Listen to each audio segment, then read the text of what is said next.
안녕하세요. 신의 손을 찾아서 명탐정 레이첼입니다. 안녕하세요. 성형외과 전문의 양성혁 원장입니다. 예, 원장님. 네. 예, 눈이 처져서 짓무르고 쌍꺼풀 수술 아니면 혹은 이 단어까지 아실지 모르겠는데 상안검을 이렇게 하고 싶을 때 네. 체크해야 될 것들은 무엇이 있을까요? 네. 네.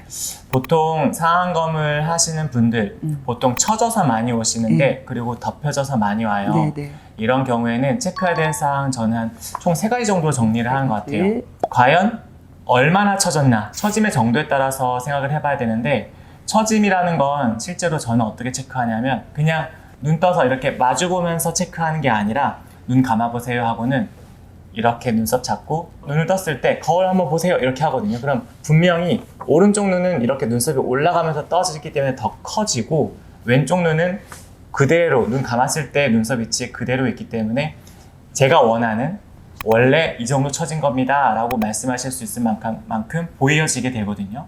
그러면 이 상황에서 눈 감아보세요 하고 다시 한번 쌍꺼풀을 잡아보는 거예요. 잡게 되면 어떤 경우에는 눈과 눈썹 사이 거리가 충분히 있고 어떤 경우에서는 눈과 눈썹 사이 거리가 너무 가까워져서 실제로 그렇게 되면 수술 결과가 나와버리면 너무 사나워져 보이게 되는 결과가 되는 경우도 있어요. 그런 경우에는 전 추가적으로 이마 거상이랄지 하는 수술들을 더 권하는 편이고요. 그리고 두 번째는 눈 뜨는 힘이에요.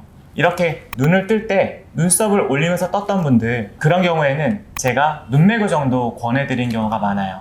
왜냐하면 나이가 들수록 눈이 처지는 건 처지는 거고 기능적으로 눈 뜨는 힘도 좀 약해지거든요. 근데 우린 몰라요. 왜냐하면 저도 봐봐요. 지금 편하게 눈 떴을 때는 눈동자가 이렇게 되는데 눈썹을 올리면 이렇게 놀란 눈처럼 되면서 눈동자가 커지죠. 네. 나이가 들고 나면 노화가 진행될수록 눈 처짐이 있으면 원래 눈 감았을 때 요만큼 쳐졌던 거를 눈 떴을 땐 이 정도밖에 안 되니까 이렇게 뜨게 되는 거거든요. 그러니까 이 부분이 고려가 되지 않고 눈매 교정을 하지 않는다면 쌍꺼풀은 생겼는데 약간 졸려 보이는 듯한 눈빛, 그런 눈매가 만들어질 수밖에 없어요. 그래서 눈매 교정의 부분도 분명히 체크해야 될 부분이에요. 세 번째는 보통 요 눈두덩이 있잖아요.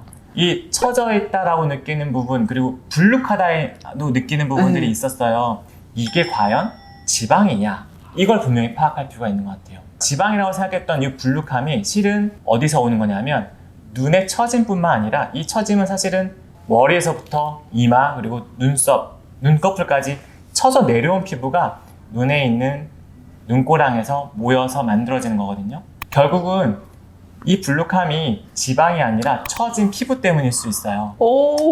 네. 어떻게 그럴 수가 있어요? 어떻게 저는 보냐면 이렇게 이마를 잡고 쭉 올려봤을 때, 저도 이렇게 보면은 조금 처졌는지 모르겠지만 이렇게 쭉 올려봤을 때 여기 눈고랑이 좀 선명하게 좀 들어간다 싶으면 그거는 지방이 아니에요. 그러니까 왜냐면 제가 뭘 하는 거냐면 상안검 수술할 때 그만큼의 피부는 없애줘야지 생각하면서 이렇게 들어 올려 보거든요.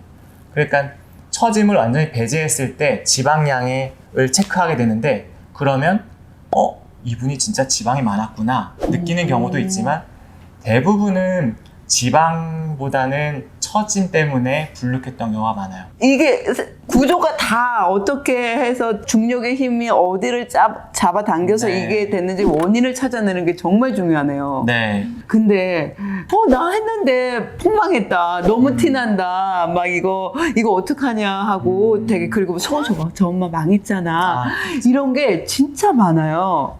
이건 왜 그렇고 이거에 대한 해결 방법은 없을까요? 이유는 몇 가지가 딱 번뜩 떠오르는 게 네. 있어요. 중요한 포인트는 얼마나 처진 피부를 없애줄 수 있는지에 대해서 판단을 정확히 해야 돼요.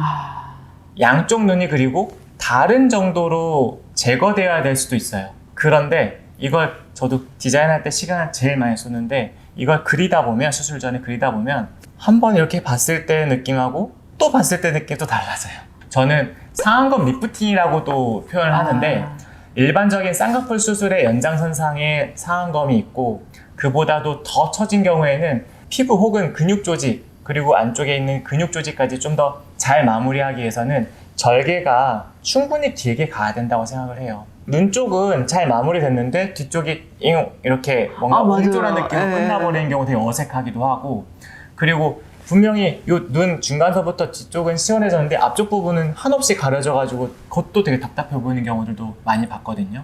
앞쪽 부분으로도 충분히 나가고 뒤쪽 부분도 충분히 제거를 해서 이걸 마무리 지을 수 있게 된다면 훨씬 더 자연스러운 라인이 나올 수 있어요. 지금까지 어머님들, 아버님들 처진 눈까지 책임지고 있는 명탐정 레이첼이었습니다. 성형외과 전문의 양성혁이었습니다. 안녕.